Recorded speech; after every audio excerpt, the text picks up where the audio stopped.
उसी दिन मेरे को वो माता ने आकर आशीर्वाद दिया, उसी दिन मैंने त्याग दिया मेरा शरीर ही पूरा। तो आपने घर बार छोड़ा हुआ है? हम तो तांत्रिक है, हम तो सिद्ध कर देखे है ना। आजकल लोग ब्रेकअप के बाद अपने एक्स को वापस लाने के लिए क्यों वशीकरण का इस्तेमाल करते हैं? ब्रेकअप को पाने के लिए वशीकरण इसलिए करवाते हैं कि वो क्या बालाजी महाराज को भी तंत्र मंत्र से जोड़ा जा सकता है? मुक्त करवाते हैं। वो तंत्र के अनिदे नहीं रहते हैं, वो तो तंत्र को खत्म करने वाले हैं। इंटरनेट पे देख के कभी किसी ने कोई वशीकरण किया हो और उसका उल्टा असर पड़ गया हो? इधर जयपुर का आया था और मेरे को पूछा था। तो उस टाइम आपने इतनी छोटी उम्र में भी साधना की थी? मैंने साधना नहीं की थी, उसी दिन मेरे को वो माता ने आकर आशीर्वाद दिया, उसी दिन मैंने त्याग दिया मेरा शरीर ही पूरा, और वो उस तंत्र के अंदर बढ़ गया पूरा, तांत्रिक के अंदर बढ़ गया पूरा। और जाकर गुरु की दीक्षा लेकर गुरु के पास कम से कम 21 साल तपस्या की। तपस्या करने के बाद गुरु जी ने भिक्षा दी, भिक्षा देकर बाद मेरे को गुरु मंत्र भी होता है, गुरु तंत्र मंत्र। गुरु अगर किसी के बाद गुरु अगर नहीं बना रखा है ना, तो कितना भी बड़ा तांत्रिक क्यों ना बने, कभी उसका काम सक्सेसफुल नहीं होता नहीं होगा।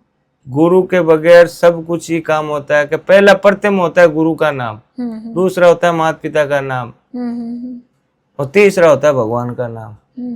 पहले सबसे बड़ा गुरु का ही नाम लेते हैं, और गुरु के नाम के बगैर कुछ नहीं होता है।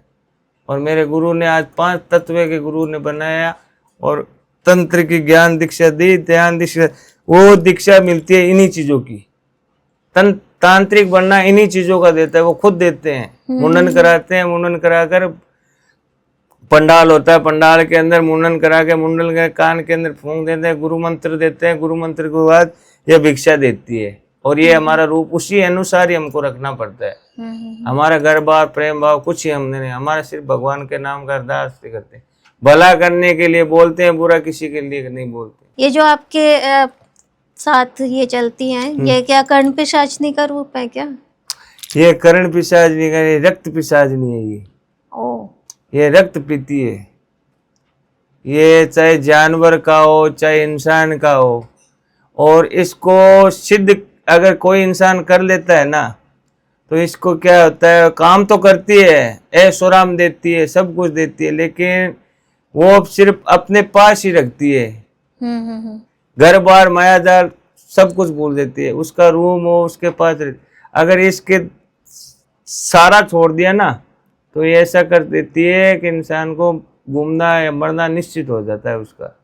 तो आपने घर बार छोड़ा हुआ है? हम तो तांत्रिक है, हम तो सिद्ध कर देखे है ना। अगर किसी इंसान को अगर लग जाती है ना, अच्छा, उसको गलत तरीके से वो खत्म कर देती है। हम तो तांत्रिक है, हमारा तो काम है उनको बस में करना, उनको दूर करना। किसी का अगर लगी हुई है तो उसको दूर करना।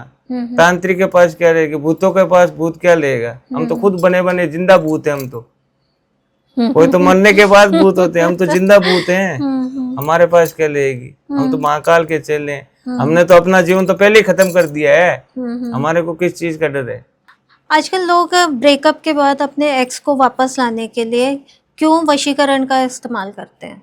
ब्रेकअप को पाने के लिए वशीकरण इसलिए करवाते हैं कि वो पहले क्या या तो जॉब करते हैं या पढ़ाई लिखाई करते हैं, उनका जो संपर्क होता है वो धीमे धीमे क्या होता है, वो प्यार में बढ़ जाता है। और प्यार में ऐसा बढ़ जाता है कि वो शादी के लिए राजी हो जाते हैं, और शादी घर वालों के दोनों की रजामंदी हो जाती है। और अचानक से जब उनका रिश्ता होने लगता है, अचानक से उनके दोनों के बीच के अंदर दूरियां बन जाती है। और दूरियां बनने के बाद एक दूसरे को शक धरना, शक धरने के बाद लड़ाई झगड़ा हो जाना, लड़ाई झगड़ा होने के बाद एक दूसरे के रिश्ते टूट जाते हैं। और रिश्ते टूटने के बाद एक तो भूल जाता है, एक भूलता नहीं है। जो वो क्या करता है कि इसको पाना है, किसी भी हालत में पाना है, चाहे वशीकरण से पाओ, चाहे तंत्र से पाओ, चाहे कोर्ट कचहरी से पाओ, तो उसको वो इच्छा उसकी खत्म नहीं होती है। क्योंकि संबंध एक क्या होता है, प्यार और शादी एक ही बार होती है, बार बार नहीं होती। और बार बार वो करते हैं जो मुंह मारते फिरते रहते हैं। उसी के कारण क्या होता है, ये दोनों के बीच के अंदर दूरियां बनती है, और फिर उसको वशीकरण करना पता है। पर आपको ऐसा नहीं लगता कि वशीकरण का जो असर होता है उसकी वजह से लोग आजकल ज्यादा मारकाट कर रहे हैं? मारकाट क्या है, क्या अभी वशीकरण कराने में तो करा लेते हैं, उनको पता नहीं है कि वशीकरण पाने के लिए करवा रहे हैं वो तो। लेकिन कई ऐसे बैठे हैं कि पाने के लिए दूर तो रह गई, वो मारण क्रिया कर देते हैं उनके ऊपर। तो उनके अंदर जो शरीर के अंदर जो चीज होनी तो सही है ना, वो क्या गलत हो जाए, पर गलत क्या, वो चीजें तंत्र और वशीकरण एक ऐसी चीज, अगर एक भी चीज अगर उग चुक हो गई ना, तो उस इंसान को वो खत्म करने के लिए ऊपर बेकाबू हो जाती है।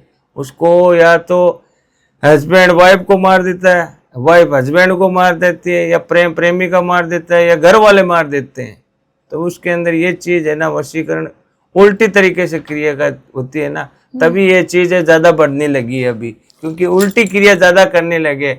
क्योंकि 1000, 2000, 500 रुपए में ले देते हैं, उल्टा कलमा पढ़ा जाता है। पर आप कह रहे हैं ना कि 1000-2000 लेकर कोई कर नहीं पाता वशीकरण, तो फिर उल्टा कैसे बढ़ गया वो? उल्टा क्या होता है, इसके अंदर एक चीज होती है, जो चीज 1000-2000 में वशीकरण होता भी नहीं है, और इसके अंदर एक ऐसी गणित होती है, जो एक नींबू होता है, एक नींबू होता है, और स्त्री को पाने के लिए वो करवाते हैं, और करवा भी लेते हैं।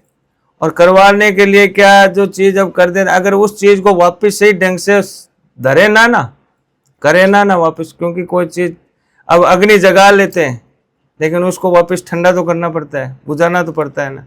वो करने में तो कर देते हैं, लेकिन वापस उनको पता नहीं है कि वापस इसको पाचा सही किस तरीके से, तभी जाकर वो चीज मृत्यु के घाट पर पहुंचा देती है उन्हें। तो वशीकरण को कैसे ठीक किया जा सकता है? वशीकरण को जैसे विधि विधान से, पूजा पाठ से जो चीज बनाते हैं ना, उसी के अनुसार जो संकल्प लिया जाता है। एक तो बगैर संकल्प के लिए कर देते हैं, तो सबसे बड़ा घात वो होता है, उसके लिए वो नहीं। और कोई चीज भगवान के कोई पूजा पाठ कराते हैं, जो पंडित देता है, संकल्प देता है, संकल्प एक ऐसी चीज है, उस चीज को कभी खत्म नहीं कर देता, उसको चीज को सक्सेसफुल होना पड़ता है। और संकल्प के बगैर अगर कोई चीज कराता है ना, तो वही तो चीज वशीकरण मृत्यु के घाट उतारती है। सबसे बड़ा संकल्प होता है। कोई ये कैसे पता लगा है कि उसने जो वशीकरण करवाया था उसका उल्टा असर होने लग गया है? उल्टा क्या होता है, जो इसके अंदर क्या होता है, 3% होता है ना, 3% जो दोनों के बीच के अंदर होता है ना, वो 3% क्या कहता है, वो जाकर किसी तांत्रिक या मौलवी के पास या किसी बाबा के पास 2 रुपए पैसे दे के, या उसके घर की चीज या कपड़ा लता ले जाकर अगर उसको दे देता है ना, तो वो क्या कहता होता सुमार, वो कर देता है उल्टा। और उल्टा कुछ ही दिनों के लिए होता है वो, लेकिन उनकी जिंदगी पूरी बर्बाद हो जाती है ना। वो वापस ऐसे मरने की सिवा उनके पास कुछ ही नहीं रहता है, वो चीज होती है। किसी ने उल्टा वशीकरण करवाया हो तो आपने उसका तोड़ निकाला है क्या? तोड़ एकदम ऐसा तोड़ निकला है कि आज तक आप चाहो तो अभी फोन पे बात करा सकता हूँ, और आज तक वो मान रही है, लड़का भी मान रहा है, लड़की भी मान रही है। और ये ज्यादा नहीं, मेरे दोस्त था। अच्छा। मेरे दोस्त था, और उसने कोई गुरु भाई थे मेरे, और उन्होंने बताया था कि उनके पास जाओ, और वो आए मेरे पास। आने के बाद कि महाराज जी ये बात हो रखी है, मेरे को बात हो रखी है, तो भैया इसके अंदर समय लगता है, मेरे पास कोई चीज का मैं बगैर समय कोई काम नहीं करता हूँ, कम से कम 21 दिन का समय लूंगा, काम तेरा रचा दूंगा, नियम का पालन करना पड़ेगा, क्योंकि कोई चीज का नियम भी पालन होता है इसके अंदर। नियम अगर किस तरह के नियम पालन होते हैं? नियम पालन इस चीज के होते हैं, जो एक तो खाना पीना, इनका चीज है, सोना, कोई चीज यूज नहीं करनी अपने को। अगर हम कोई पूजा पाठ करते हैं तब हम सोचते हैं, कोशिश ये करते हैं कि हम सात्विक खाना खाएं।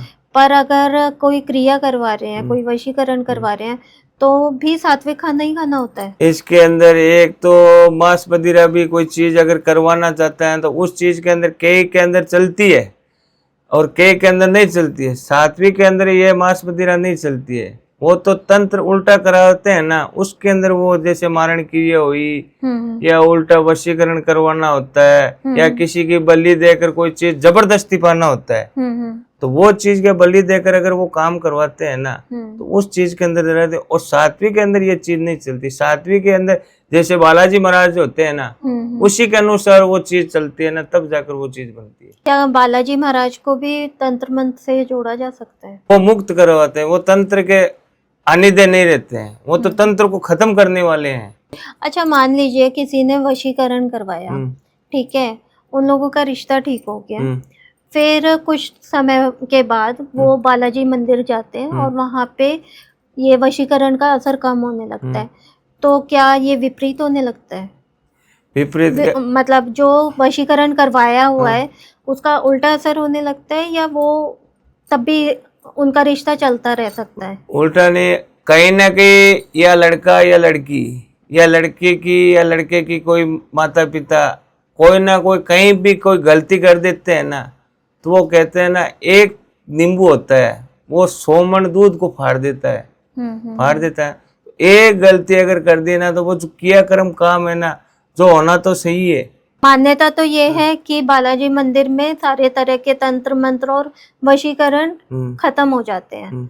तो अगर वो मंदिर से होकर आया, सारी विधि सब ठीक से हो गई थी, सब कुछ हो गया, वो उनका रिश्ता भी बहुत लंबे टाइम तक चल रहा है, पर वो मंदिर से जब आए वापस, तो उन दोनों में अनबन होने लग गई, ऐसा भी कोई केस हुआ है? उनमें क्या होता है, एक ग्रह की है ना, ग्रह की दशा होती है, और एक चीज उनके ऊपर बालाजी महाराज के मंदिर से आते हैं, अच्छे से होता है, घर के अंदर आते ही उनका क्लेश हो जाता है। तो क्लेश क्या होता है, जब मंगलवार या शनिवार के दिन, पहले मंगलवार शनिवार को उसके ऊपर उल्टी क्रिया हो जाती है। उल्टी क्रिया होने के बाद वो 7 दिन तक तो पता नहीं चलता है, और 7वें दिन जब अगला हफ्ता आता है ना, तो उस चीज है ना, वो उनके ऊपर धीमे धीमे असर होने लगती है। असर होने के बाद उनके अंदर जो एक छोटी सी बात को लेकर बड़ा सा बना लेते हैं, और बड़े से बात को वो ऐसा उनके बीच के अंदर झगड़ा हो जाता है कि डिवोर्स होना ही पड़ता है उनको। हाँ, वो चीज लंबी बढ़ जाती है कि छोटी सी बात को लंबा लेना है। सुननी सबकी, करनी मन की करेंगे ना, तो वही चीज चलती है। अभी क्या ये चल रहा है, इंटरनेट का जमाना चल रहा है, सब चीज देख लेते हैं कि हम ऐसे कर लेंगे, ऐसे करें। उनको पता नहीं है कि हम बड़े बड़े संत महात्मा थे, बड़े बड़े संत महात्मा थे। वो आज कुंभ के मेला होता है, कुंभ के मेले के अंदर अघोरी कभी बाहर नहीं आते हैं, और कुंभ के मेले में ही आते हैं, कुंभ के मेले में ही आते हैं। और इतने बड़े कुंभ के मेला लग रहा है, कितने बड़े, मैं 2 बार आ चुका हूँ वहाँ। पहले वाले कुंभ में वही थे, और अभी वाले कुंभ में वही थे, और अभी 20 महीने भर पहले वहां जाकर आए थे। फिर भी हैं वहाँ तांत्रिक अघोरी होते हैं ना, वो पहाड़ी इलाकों में ज्यादा रहते हैं। उनके इन माया जाल का उनको नफरत है, वो सिर्फ भगवान के आगे आराधना करते हैं। इंटरनेट पे देख के कभी किसी ने कोई वशीकरण किया हो और उसका उल्टा असर पड़ गया हो, आपके पास ऐसा कोई केस आया है? इधर जयपुर का आया था, और मेरे को पूछा था कि महाराज जी, हम ये यूट्यूब से देख के या गूगल से देख के हम ये चीज कर रहे हैं, और ये चीज सक्सेसफुल होगी नहीं होगी। मैं जो इंटरनेट के देख के, अगर वशीकरण वाली चीज अगर इंटरनेट को देख के अगर करोगे, तो हम जैसे साधु सन्यासी तपस्या करने का फिर क्या मतलब हो गया? इसके अंदर क्या होता है, एक आधा सच होता है, आधा फसाना होता है। क्योंकि जो चीज एक पूजा पाठ के अंदर तपस्या करके चीज करते हैं ना, वही चीज होती है। जैसे हमारी ये चीज है, अगर इनके बगैर हम अधूरे हैं, अगर इसके जगह ये एक ही चीज हमारे को नहीं मिले ना, तो जो जितनी ये पड़ी है ना, वो सब कुछ ऐसी ही है। अच्छा, वो काम की नहीं है फिर। अगर एक ही चीज नहीं मिले ना, क्योंकि हर चीज हर तरीके से पूरी होनी जरूरी होती है। कि मिर्ची के बगैर सब्जी अधूरी, नमक के बगैर सब्जी अधूरी। अगर नमक डाल दिया, मिर्ची मत डालो, वो खारा हो जाएगा। और नमक ना डालो, अगर मिर्ची डाल दो, वो तीखा हो जाएगा। तो कोई चीज है, हर तरीके से हर चीज है ना, एक शख्स होती है कोई चीज की, वो चीज पूरी कंट्रोल करनी पड़ती है। इंटरनेट के देख के कोई काम नहीं करना चाहिए। तो आपने फिर उनको कैसे ठीक किया? जयपुर वाला केस कैसे संभाला फिर आपने? ना, मैंने लिया ही नहीं उनका, क्योंकि कैश बिगाड़ रखा था उन्होंने पहले पूरा ही अपना बिगाड़ रखा था, तो क्या करें उनका लेकर। उनको है ना अपनी राय से मैंने बोला, इन चीजों में मत कर, जो मैं अपनी राय बता रहा हूँ ना, मैं काम भी नहीं करूंगा। तेरा काम मैं अपनी बातों से कर दूंगा, तू इंटरनेट के माध्यम से ना कर, मैं तेरा काम बातों से कर दूंगा अपनी, और बातों से तेरे को समझाऊंगा ना, उसी अनुसार चल।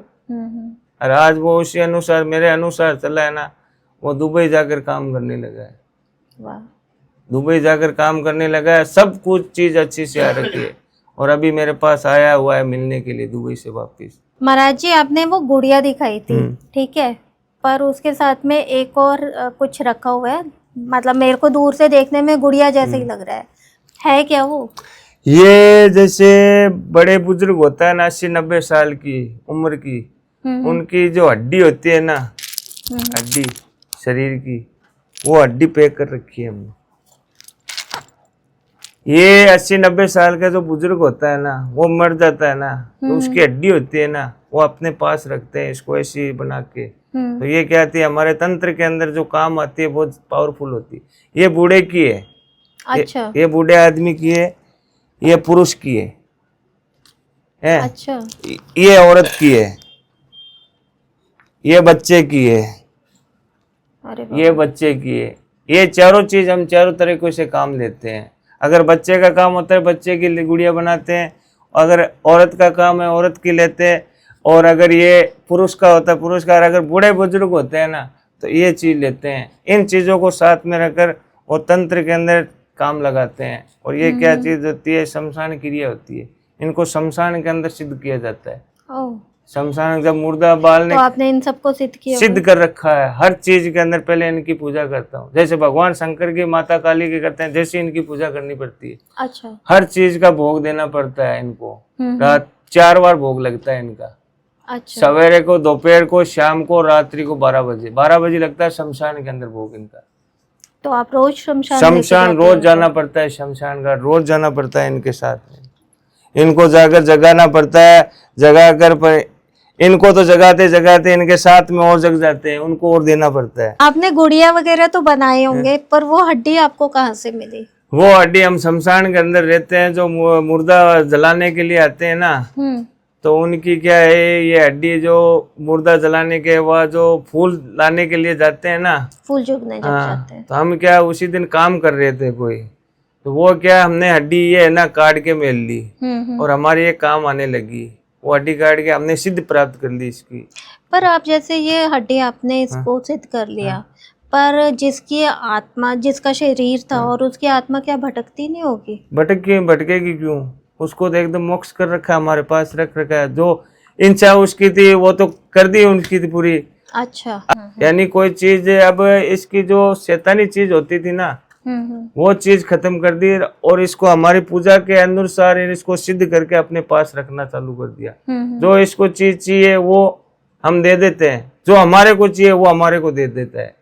अच्छा, हाँ, हमारे को देता है। जैसे 1000 किलोमीटर सफर पे कोई काम नहीं होता है और इनको बोल देते हैं कि भैया आज ये काम है तेरा, और जाकर वहाँ पे करके आना है और मेरे को तुरंत बताना है इधर आकर। तो ये क्या करते हैं, जहाँ 1000 किलोमीटर पे जो 2 दिन लग जाते हैं या काफी टाइम लग जाता है, तो ये हमारे को क्या कर 1.25 घंटे के अंदर जाकर पूरी डिटेल लाकर दे देते हैं।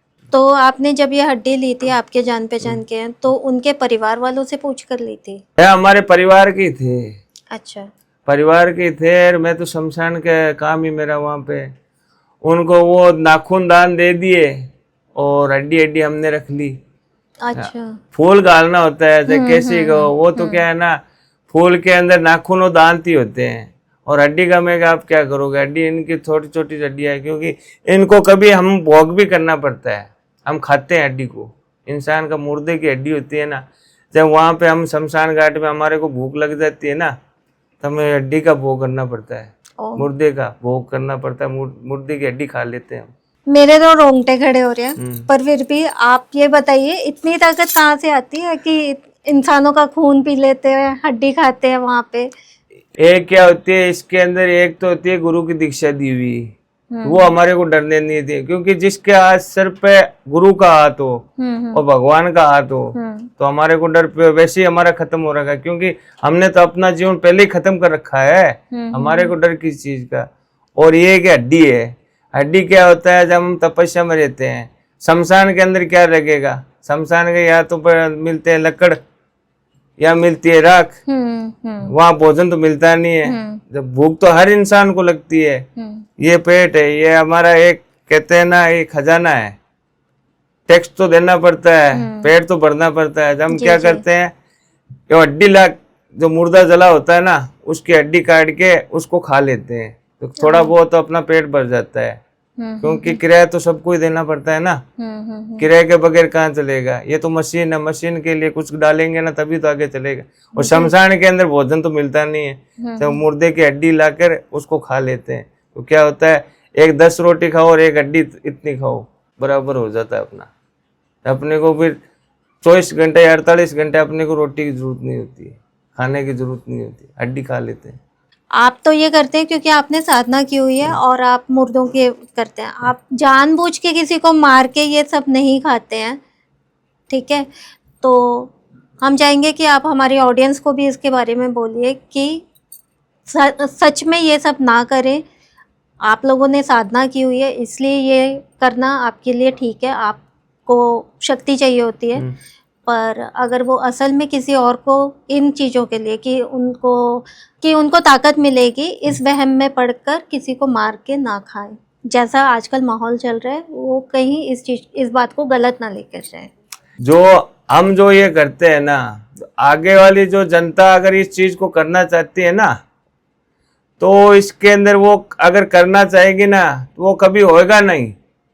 क्योंकि ये हमारे कुछ कर्म किए होते हैं, हमारे तंत्र विद्या हम जो खुद करते हैं ना, हमारे लिए काम किया और वो दूसरों के लिए काम की नहीं है। अगर दूसरा अगर कोई करना चाहेगा ना तो उसको इस चीज का परिणाम लेना पड़ेगा। क्यों? अगर उस चीज को ये शमशान के अंदर वो जाएगा ना, पहले उसको खुद हानि पहुंचेगी। तो मैं इस चीज को ये कह रहा हूं कि इन चीजों को घर के अंदर या फैमिली के अंदर कोई अगर पाना चाहता है ना, कोई करना चाहता है ना, तो इन चीजों को अपनाए ना। क्योंकि अगर इन चीजों को वो अगर तंत्र क्रिया करना चाहता है घर के अंदर, तो ये समझ लो उसके लिए बहुत कठिनाइयों का काम है। क्योंकि ये अघोरी जिसका काम होता है उसी का ही काम होता है। ने जो साधनाएं कर ली हैं, अब भी आप साधनाएं करते हो क्या? रोज साधना करनी पड़ती है? रोज साधना तो हमेशा रोजाना ही करनी पड़ती है ना। खाना मत खाओ, वो तो खाना ही पड़ता है। नहाओ मत, तो साधना के नियम होता है। अच्छा। साधु का नियम होता है सवेरे 3-2:30 बजे उठना, 4 बजे एकदम नहा धोकर साधना में बैठ जाना, फिर उसका साधना का ही काम होता है। और साधु का नियम होता है तप और जप। तपो जपो कर्म भूमि, कर्म करे सो फल पावे। यानी कर्म करेंगे वही फल पाएंगे ना, कर्म के बगैर कुछ नहीं होता है। तो साधु का नियम, साधु का भेष धारण कर लिया है तो हमारा काम ये कि है भगवान का जाप करना और भगवान की भक्ति करना और महादेव की शक्ति पाना, और जो भक्त जन इंसान आते हैं तो उनका भला करना। आपसे जब बात हो रही थी तो आपने जय सिया राम बोला था। हाँ। तो मुझे बहुत अलग लगा था कि एक अघोरी जय सिया राम कह रहे हैं और जय सिया राम करते हैं हम। आप कैसे रिलेट करते हो इस चीज को तंत्र विद्या से? तंत्र विद्या में ये क्या बात है कि जय सिया राम भगवान शंकर और ब्रह्मा जी, जय सिया राम का राम का नाम सबसे बड़ा होता है और महादेव का नाम बाद में आता है। महादेव का बाद में इसलिए आता है कि सृष्टि रचाने वाले थे ब्रह्मा जी, पालनहार थे विष्णु जी, और जो मृत लोक में जाते हैं ना, जो मृत्यु हो जाती है, वो जाती है शमशान घाट। शमशान घाट का राजा होता है महाकाल, कालों के काल महाकाल, जो शमशान घाट के राजा होते हैं। तो ये 3 रूप 3 नाम और आत्मा एक। अब भगवान शंकर है तो वो तपस्या किस लिए करते हैं? वो भगवान होकर क्यों तप करना पड़ता है? हाँ। वो करते हैं विष्णु की और विष्णु करते हैं महादेव की, और महादेव और ब्रह्मा करते हैं विष्णु की। ये कि तीनों जुड़े हुए हैं तो एक दूसरे की आराधना करते हैं। इनके अंदर क्या शक्ति प्रदान होती है, शक्ति प्रभाव होती है। तो सबसे बड़ी ये किसी दूसरे के लिए अपने अपने आराधना की भक्ति भाव करते हैं। तो ब्रह्मा जी विष्णु की करते हैं, विष्णु शंकर की करते हैं, शंकर विष्णु की करते हैं। तो अगर हम देखें तो अघोरी होने का मतलब ये नहीं है कि आप सिर्फ महाकाल की या भैरव की, काली की, इन्हीं की पूजा तपस्या करेंगे। आप राम जी की भी कर सकते हैं, कृष्ण जी की भी करते हैं, आप सारे भगवानों की पूजा करते लास्ट में क्या होता है, जब जन्म लेता है तो उसी टाइम आता है पहला या तो माँ का या राम का। मरते टाइम या राम का ही नाम लेना पड़ेगा ना। तो राम ही सबसे बड़ा नाम है कि राम की भक्ति राम जाने, हरि करे सो हार। महादेव री जो भक्ति में रेवे बोलो सिया राम। और राम रो नाम सबसे बड़ो है, क्योंकि भगवान शंकर ही राम रो नाम वो इतना मगन हो गया कि वे खुद ही नाच कूदने में तो उतर गया। भगवान विष्णु राम जी रो नाम ले उनता ही। और भगवान शंकर खुद धरती माते आर, और भगवान रामचंद्र जी ने जब तपस्या कर रहे थे सेतु बनाने के लिए, तो वो शंकर भगवान की तपस्या कर रहे थे। हाँ। शंकर भगवान की भगवान ने पूजा की और भगवान ने विष्णु भगवान की पूजा की, क्योंकि एक दूसरे के आराधने बने हुए हैं, तो एक दूसरे की पूजा के लिए बोलते हैं। तो सियाराम सबसे बड़ा नाम होता है। महादेव से पहले सियाराम का नाम आता है। जो धरती के राजा शुंभ अशुंभ थे ना, राक्षस थे, आपको बताई थी इसकी कहानी। इसकी कहानी एक किस तरीके से बनी हुई थी कि तीनों लोग के ब्रह्मा विष्णु महेश और देवलोक पाताल लोक और धरती लोक वो कांप गए थे। तीनों को कैद कर लिया था। शुंभ और शुंभ इतने पावरफुल शक्ति थी। लेकिन माता काली ने ही अपना जो आह्वान किया था, अपने शरीर का अपना विकराल रूप धारण किया था। जी। उसके बाद राक्षस जूनी खत्म हुई, और राक्षस जूनी खत्म होने के बाद वो लालच की बात बताई थी। लालच बुरी बला होती है, कहते हैं ना, लालच जो एक चलता है उसको और खत्म कर देता है। लालच के चक्कर में मैंने पूरे सृष्टि को हिला के रख दिया। पर शंकर भगवान ने आकर 3 बार माई को शांत किया हुआ है। शंकर भगवान पैरों के नीचे आकर पड़े जी, पूरा सोमरस पी के, पूरा मद विष पी के। और जो काल भैरव है ना, जी, बटुक भैरव बोलते हैं। हाँ। वो कहते हैं ना, माँ बच्चा के आगे झुकना ही पड़ता है। जब बच्चा रोता है तो माँ चाहे कितने भी गुस्से में क्यों ना हो घर के अंदर, जब बच्चा रोता है तो माँ एकदम शांत हो जाती है। जब शंकर भगवान बच्चे का रूप लिया, बच्चे का रूप लेने का जंगल के अंदर गई थी शुंभ को मारने के लिए, पूरे जंगल को जला दिया था। जब महादेव ब्रह्मा विष्णु कहने लगे पूरी सृष्टि में तहलका मच गई, पूरे जंगल को तहस महस कर देगी। जब भोलेनाथ बाबा ने अपना रूप बालक रूप में मैंने बटुक भैरू बने, बटुक भैरू बनने के बाद रोने की किलकारी दी, तब माता जाकर वहां शांत हुई। तब माता ने कहा, महादेव कहाँ रूप रचोगे आप ही करने वाले, आप ही इस चीज को दुराने वाले। महादेव एक ऐसे थे कि वो तो नशे में मगन रहते थे, उनको तो मिला पिया। और कृष्ण भगवान विष्णु भगवान रासलीला में मगन रहते थे, और ब्रह्मा जी रहते थे इन दोनों को सामने वाले। वो कहते हैं ना, 3 दोस्त होते हैं, 2 नशेड़ी होते हैं, एक ऊपर वाला होता है ना। तो ये शंकर भगवान अब जितने भी राक्षसों को वरदान महादेव के दिए हुए हैं, और उन्हीं के ऊपर वार किया। मोहिनी वशीकरण के बारे में बहुत सी बातें होती हैं, आप हमारी ऑडियंस को बताइए कि ये मोहिनी वशीकरण शुरू कैसे हुआ, किस तरह से भगवान विष्णु ने मोहिनी का रूप धारण किया। भस्मासुर था, भगवान शंकर की तपस्या करके वरदान ले लिया, भस्म कड़ा, और उसको विश्वास नहीं आया। महादेव आप अगर चाहोगे कि ये झूठ वाली बात है तो मैं इसको यूज करके देखना चाहता हूँ कि ये कड़ा आपके ऊपर मेलना चाहता हूँ। तो महादेव को लेने के देने पड़ गए। जी। तो कैलाश छोड़ के भागे आगे महादेव लारे भस्मासुर। विष्णु भगवान को पता चला ब्रह्मा जी को कि भाई तो आज काम आ गया, है ना। तो विष्णु भगवान ये मोहिनी का जो मोहिनी वशीकरण बनाया हुआ है ना, ये मोहिनी वशीकरण उसी टाइम बनाया हुआ है। अच्छा, मोहिनी वशीकरण उसी टाइम बनाया। जब भगवान विष्णु बोले और ब्रह्मा जी बोले का बचाएं तो कैसे बचाएं इस चीज को, जब विष्णु भगवान ने एक सुंदर कन्या मोहिनी रूप धारण किया, और ऐसी मोहिनी रूप धारण किया कि उस भस्मासुर को अपने वश में होना ही पड़ा। और बोलने लगी कि क्यों इस मोटे के पीछे भाग रही है, मेरे पास आओ आप, हम्म, तो मेरे से शादी करोगे आप, क्या करेंगे? तो मेरा एक वचन लेना पड़ेगा आपको, जैसे मैं नृत्य कर रही हूँ वैसे आपको अगर नृत्य करो तो मैं आपके साथ शादी करूँ। जैसे जैसे मोहिनी रूप धारण किया हुआ था विष्णु भगवान का, वैसे वैसे वो नाचते गए घूमर गालते गए। जैसे उन्हें अगर हाथ जैसे आया और भगवान विष्णु से ऐसे हाथ लिया, वो भस्म कड़ा था, उसी टाइम भस्मासुर को भस्म कर दिया।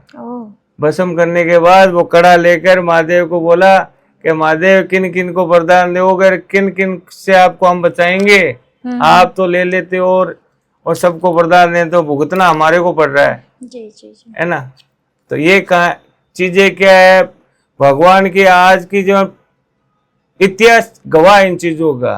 क्योंकि देवता भी ऐसे थे कि राक्षसों का आह्वान करने वाले महादेव ही थे, राक्षसों का वरदान देने वाले सबसे बड़े यही थे, और नष्ट करने वाले भी यही थे।